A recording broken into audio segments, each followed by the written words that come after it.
my channel. If you've never been here, my name's Orly Shani. I'm stoked that you're here. You came on a good day. Oh man, I'm checking something off my list. I've had this on my list for literally 2 years. It's really embarrassing because I know how to do this and I just haven't.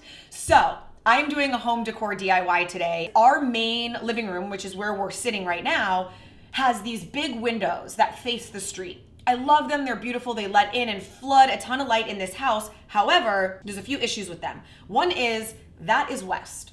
So when the sun sets, they come through those windows in the most aggressive manner possible. The window to the left of my computer will shoot the light right through when I'm trying to edit. And I literally, like, my eyes start tearing, it's so sharp and so bright.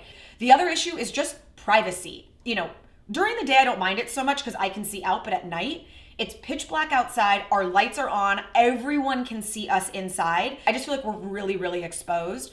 Just makes me feel a little sketchy. So I've been wanting to do curtains, but I really wanted to have some beautiful, like, easy breezy linen curtains.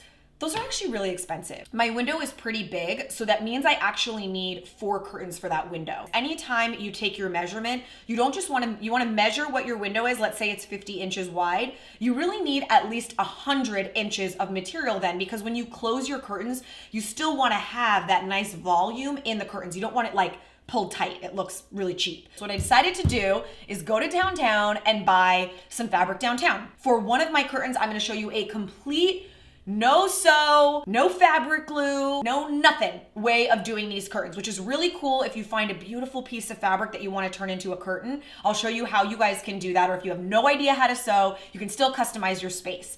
For the other window, I am gonna do a slight sewing version. I'm gonna teach you guys a technique called a French seam. It's a really great useful technique because it cleans up the seam on both the front and the back of the curtain, which is important given that from the outside, you can see the back side of the curtain. So you do want it to look nice. This is when I got my actual fabric. You can see what I'm doing is I'm having him cut them in the length I need the curtains. So I knew that I needed about 90 inches of length. So I just told him to cut 90-inch pieces. That way everything is pre-cut. So once I got to my house, I didn't have to like lay, 20 yards of fabric on the floor, measure, cut. He went there, he cut, he ripped, everything is ready to go in my bag. Those things will make your life a lot easier if you can do that. Measure how much you need, ask them to cut them there in advance. You will save so much time when you actually get home to do this. Okay. Tonight officially is our first night with curtains. I can't wait. All right, let's do materials.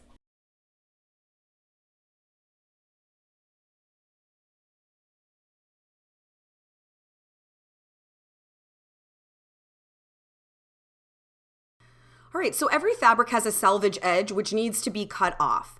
On a fabric like a linen, a silk, a cotton, all you have to do is a tiny little snip on the edge and rip. And it is going to rip perfectly clean, straight down, saving you a ton of time because you have to clean up all of your edges on all of your panels. Now, because I want this to be minimal sewing, even with this version, which is the sewing version, I want minimal sewing. So the tiny frayed edge, I'm gonna actually keep that, but I do need to merge my 2 panels so I have a large enough curtain. Now, what you want to do is figure out your right and your wrong side of your fabric. This particular fabric has kind of like a gold thread on one side, which I don't like. I actually like this side, which is a more traditional linen. So that is going to be used as my right side of my fabric. Now, step 1 for a French seam is to pin it together and sew it in the opposite way you normally would. This means that basically the seam is on the outside of the garment, right? Normally we do it face to face or right sides together so it's hidden on the inside. When you do a French seam, you do it opposite for the very first step. So what you can see here, by the way, when he cut my fabric, he cut them at 90 inches, but he didn't cut it perfectly at 90. So once I pin them together, if you have anything that's slightly uneven, just again, snip it so that it's even and tear it, and now you're gonna have perfectly even curtains. Okay, so I'm doing the first part of the French seam. I'm sewing it together. Now, like I said, what you're looking at is the right side of my fabric. This is actually the part of my fabric I want to see. So if I left it just like this, you would be looking at the seam. That's not how it's gonna finish off. That is step 1. Right now, I'm sewing and trimming off my edge. The reason for that is you want about 1/8 of an inch of seam allowance. If you can't sew it that tightly, then just sew it with a larger seam allowance and go in and trim it after the fact. But having a very small seam allowance is super important when doing a French seam, and you'll see why in just a minute. Next step is ironing. This is really important, and we're gonna do this a couple of times. You wanna iron it going one direction. I can see I'm pushing it to the left, and now I'm going back in and pushing it to the right. That's gonna create really crisp, clean, sharp edges, no bubbling. You want everything to be really nice and crisp. You're gonna do it on all of your curtains, going all the way up and down. Now you're gonna fold it. Again, what you're looking at now is the wrong side of my fabric.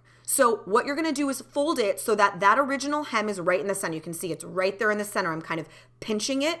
I'm going to lay it down so that the seam is right along the edge. And I recommend just pinning it in place so that you know it's not gonna move on you, because we are gonna press it. Pressing it is not only gonna make it really crisp, but it's gonna make it much easier when we're sewing, that everything's gonna stay exactly where you want it. Now, this is the next and most important part of the French seam. We are now basically hiding that original seam inside this new one. So what you're looking at right now is the wrong side of my fabric. This is going to be our finished seam. When I open this up, it's gonna be clean finished from the front, and in the back, it's gonna have this really nice like pressed seam where there are no raw edges, there's no overlock, there's no stitches. All you see is a really crisp, clean seam from both sides, which is important when we're doing a curtain since we are gonna see it from the window side, right? Okay, so here it is. You can see this is the wrong side of my fabric. There's that really nice, clean, pressed seam with no raw edges, no nothing. And on the front side, it's a normal, regular seam. So this is a beautiful way of doing curtains. It's actually very simple, even though it sounds complicated, and it's gonna make them look really professional from both sides. Now, if you already have curtain rods hanging, ignore this and fast forward to the no-sew version, which is at the end of the video. If not, I will show you how to hang your own curtain rods. So first thing I did is just measured exactly how high I wanted them off my molding. I knew I wanted them about 6 inches off my molding so that it would make the window look taller. So first I measured 6 inches, then I grabbed the bracket, put it at that 6-inch mark, and made sure that it was level, and then just drew in the circles, the 2 little circles for my screw, so I knew exactly where they were. I'm just double checking it to make sure that I'm at the right height, which I am. And now I'm going to pre-drill those holes. This is gonna make it easier so that when I'm up there and I'm holding the bracket and the screw and the drill, I don't have to use quite as much strength and power because I've pre-drilled those holes. It's not absolutely necessary, but it does make it easier, I've found.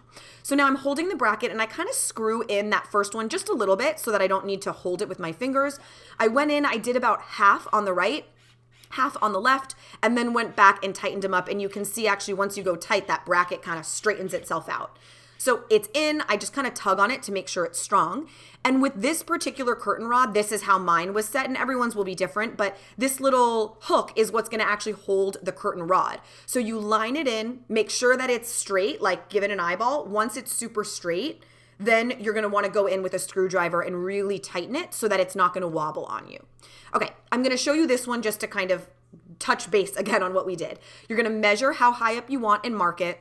You're going to pre-drill the holes that you marked in your bracket so that you've got those holes already there.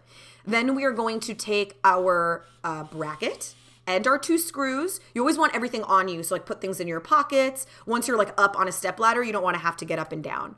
So I put the bracket in, I use my finger to screw it in just a tiny bit. I do half on the right, half on the left, go back to tighten it, just makes it a little bit easier, and check it. Then again, the little cup hook thing that goes in there pops right in. I tighten the screw once everything is perfectly even and then reinforce it with my screwdriver. Now for me, this was simple because I was only gonna use 3 brackets. So obviously the next one's gonna go right at the window break. If your curtains are gonna be really heavy, you might wanna use all 4 brackets that your curtain comes with. And in that case, just make sure that you measure them so that they're evenly spaced apart, obviously. But in my case, it was really simple. I just went above the window. Okay, so now it's time to put up the curtain rod. I got one of the adjustable kinds, so I'm just popping it in and adjusting it a little bit. I knew I wanted them to extend beyond my window, and what I learned is I actually should have extended my brackets beyond my window. It's fine, they still function, but if I could do it again, I would have put the brackets all the way out. Nice throw, Ben. Now all I'm doing is putting on my rings, and I'm just making sure that I have an even enough amount on the left and the right. Okay, so it's time to clip our curtain.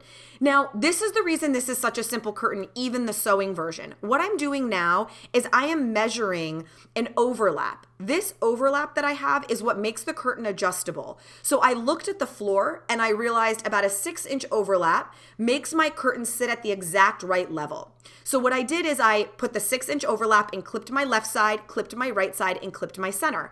Now all I'm doing is making sure that it's a 6-inch overlap and I'm evenly distributing the rods. You can see here, I find my center and I grab my center ring, I clip it. Now, I find my center, grab my center ring, and I clip it. There's no need to go through and measure the distance. You just find the center and clip it to the next ring. But you can see that because I have that 6-inch overlap, it functions like a really pretty ruffle, a little pretty detail, but it prevents me from needing to do sewing in a casing or doing a hem. But here's the no-sew version. What you're gonna do is make sure you've got the right side. My fabric, remember, had the glittery side. I don't want that. This is my right side. Now there's a few options that you can do. One is folding it over like this to create kind of like a nice trimmed edge. Look at the floor and make sure you're at the right length.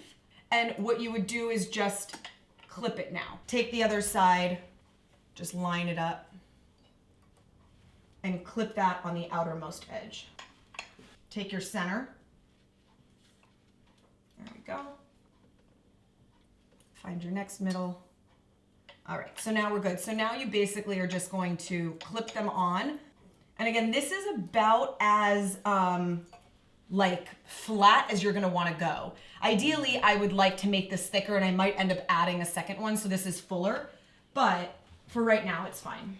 Let's say your fabric is not like my linen fabric where the one side that folds over still looks really pretty. You could fold it, but hide the fold in the back. You could still leave it like this, where it makes it adjustable, it adjusts the height, it has like a nice kind of crisp edge, but it could be folded backwards so you just see the more solid look from the front, but you're not actually seeing the ruffle or the wrong side of your fabric. If you do need to have more width, like double the width so that it feels fuller, but you also want it to still be no-sew, then you can just clip a second curtain next to it. You don't actually need to do the center seam if you don't want to. You could use fabric glue if you want, or you could just overlap them and clip one that's clipping the right side and the left side of the new curtain together, and it will be clipped and then it will just hang like that.